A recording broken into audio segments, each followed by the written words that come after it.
Welcome to my PowerPoint on No Limit 101 Coaching, which is the client that I chose. A small bit of background on the client, as it says here, a friend's business, Josh, a similar age to myself, back in the UK, in England, the north of England. The business has been running for just about over a year now, and it's been going from scratch. So he started from nothing, no clients, to already having a relatively successful business. However, it is still quite small. The design of the business is a one-on-one coaching session with any age person, or a football coaching session, that is, of any age. But the target audience who seem to be taking most of the sessions at the moment are 7 to 18-year-old young boys who want to improve on the football pitch. We see many young men trying to strive to become professionals in football, and so this is the perfect thing for them. The business obviously doesn't exclude women, however, the majority of the clientele today have been young male. A little look into behind the business. As I mentioned at the start, it's based in the north of England, as you see on the map, that's very far north. A city of around 100,000 inhabitants, which is clearly a big enough place to have a good operational business. And the sessions can be run inside and outside, so there's no reason for anything like that to affect any business. Target audience, as discussed sort of already, often young males between 7 to 18. That's just a rough guide. Everyone else welcome, all males, all females welcome, anyone who's interested in becoming a better footballer. Targeting the parents of the children who will be taking the sessions perhaps is another good tactic for Josh to look at doing, because clearly the children, if they're between 7 and perhaps maybe 12, 13, 14, aren't going to be paying for their own sessions. Maybe you're looking at a 15 to 18-year-old start to pay for their own sessions, but to target the parents of the younger children will be a clever thing to do.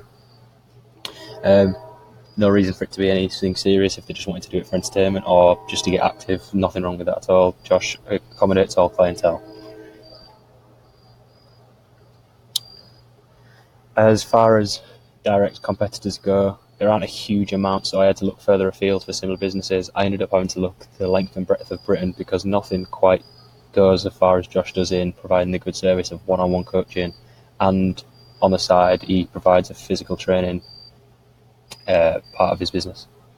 Other competitors further down south, quite a lot further down south, you'd have to travel a couple of hours to get there. Had a lot less impressive social media presence, as I say there. Josh does brilliantly on his Facebook and his Instagram to keep up everyone updated on new things he gets and deals and this, that and the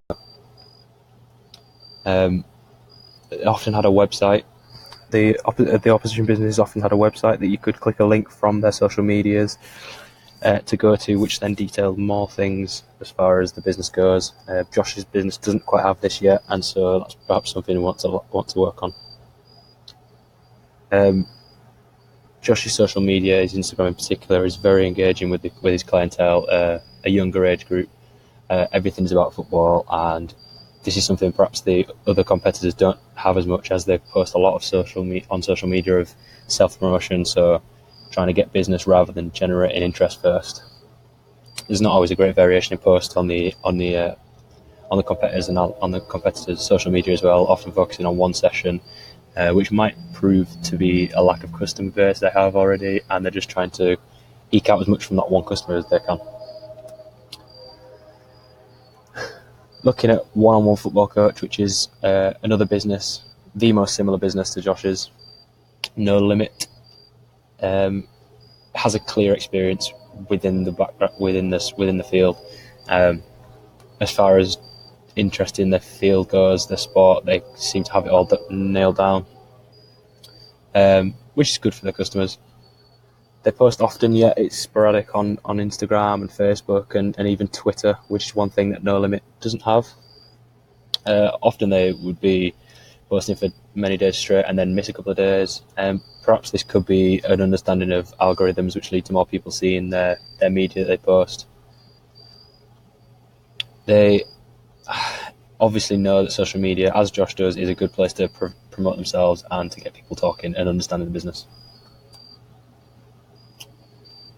Josh's engagement with customers and their audience is fantastic. The enthusiasm is shown throughout all of his posts for his coaching and for his activity levels with the people he has, his clients. A potential lack of over self-promotion. He doesn't shove his business into people's faces. He just gets people engaged through his social media posts, and perhaps this could be a weakness as it might lead to less business. However, having said that, the business has been growing since it started. Partnerships with outlets, other people doing similar things, not quite the same business, but other similar things revolving around football. His social media could lead him to coming together with partners and getting his name out there, getting the business's name out there. Perhaps a threat could be personal posts he puts on with him and his girlfriend, who is also part of the company. But I think this is a small detail, as it shows once again his enthusiasm for everything. Another threat could be that in such a vast county as Cumbria, where he is based, is the biggest county in England. In fact, someone could set up a direct opposition company, and perhaps because of his age, he may not know how to deal with this. However, I think that's something that could be handled pretty well, and he is, as of now, the biggest company doing exactly what he's doing, which is one-on-one football coaching. Easily the best and most successful platform would be Instagram for his audience. His audience is a largely male-dominated and young, under 27 audience, and so a lot of those people have Instagram. So that's where we'll be posting things with the campaign. It'll be once a day, post light-hearted, energetic, everything that gets people interested in the business, because you want to generate people to come talk to him. Even if you only generate people asking about the business, it's your business name is the words coming through their mouths, and that's what you want. Posts will be varied in topic, informational, self-promoting fun, as it says there, because you don't want like what some of the other companies do, which is perhaps shove it in the face, the business element. You want to be doing a small portion of that. However, you also want it to be informational. You want the fun not to be lost on the Instagram post as well, to engage the audience. Thank you very much for listening.